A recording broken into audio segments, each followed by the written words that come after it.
ఇప్పుడు ఆ ముగ్గురు అన్నీ మర్చిపోయారంట, వాళ్ళకేమీ గుర్తులేదంట.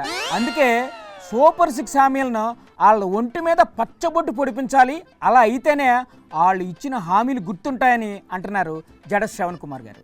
సార్ నమస్తే సార్. ప్రజలను మోసం చేయడంలో వరల్డ్ రికార్డు మీద వరల్డ్ రికార్డు సృష్టించుకుంటూ వెళ్ళిపోయేటువంటి మహా ఘనపాటి మన ముఖ్యమంత్రి చంద్రబాబు నాయుడు. మీరు బాబు గారిని తిడుతున్నారా పూడుతున్నారా నాకేట అర్థం కావట్లేదు. సొల్లు కబుర్లు సోది కబుర్లు చెప్పుకుంటా రాష్ట్ర ఆర్థిక పరిస్థితి బాగాలేదు, 5 సంవత్సరాలు విచ్ఛిన్నం జరిగింది, ఇవన్నీ రాష్ట్ర ప్రజలకు వద్దండి. మీరు వద్దు వద్దు అని చెవులు మూసుకున్నా వాళ్ళు చెప్తూనే ఉంటారు సార్. బాబు షూరిటీ భవిష్యత్తుకి గ్యారెంటీ. ఇప్పుడు ఆ పోస్టర్ ఎందుకు చూపిస్తారు సార్? సినిమా చూసాం కదా, గజనీ సినిమా. పానకంలో పుడకలాగా ఇప్పుడు ఆ గజనీ ఎందుకు వచ్చాడు సార్? ఎవరినైనా కలవాలి అన్నా, ఎవరినైనా మాట్లాడాలి అన్నా సూర్య ఇక్కడ పేరు రాసుకుంటాడు. ఓ గజనీ సినిమానా?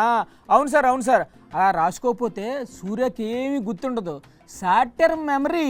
ఆ సూర్య లాగా మీకు షార్ట్ టర్మ్ మెమరీ వచ్చింది కాబట్టి ఇదిగో నేను ఇలా రాసి మీకు మళ్ళీ చూపించాల్సి వస్తుంది. మీరు ఆ ముగ్గురిని ఐమాక్స్ థియేటర్లో కూర్చోబెట్టి గజనీ సినిమా చూపించిన వాళ్ళకి ఏమీ గుర్తుకు రాదు సార్. 5 సంవత్సరాలకి 20 లక్షల ఉద్యోగాలంటే సంవత్సరానికి ఎన్ని ఉద్యోగాలండి? 4 లక్షల ఉద్యోగాలు. అవును, 20 లక్షలు డివైడెడ్ బై 5 అంటే అంతే కదా. ఈ సంవత్సరానికి మీరు 4 లక్షల ఉద్యోగాలు ఇవ్వగలిగారా? ఎక్కడిచ్చారు సార్? 4 లక్షలు వద్దు, 40,000 ఉద్యోగాలు ఇవ్వగలిగారా?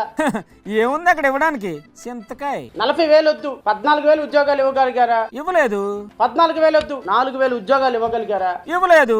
4,000 కూడా వద్దు, 400 ఉద్యోగాలు ఇవ్వగలిగారా? 400 కాదు, 40 ఉద్యోగాలు కూడా ఇవ్వలేదంటుంది వైఎస్ఆర్సీపీ. యువతకి నెలకి 3,000 రూపాయలు ఇస్తారు సార్, ఇచ్చే వరకు ఆగాలి మరి. ఈ 10 నెలల డబ్బులు మీరు ఎప్పుడు ఇస్తున్నారని అడుగుతున్నాను. అసలే లేదురా మగడా అంటే పెసరపప్పు వండవే పెళ్ళామా అన్నాడంట.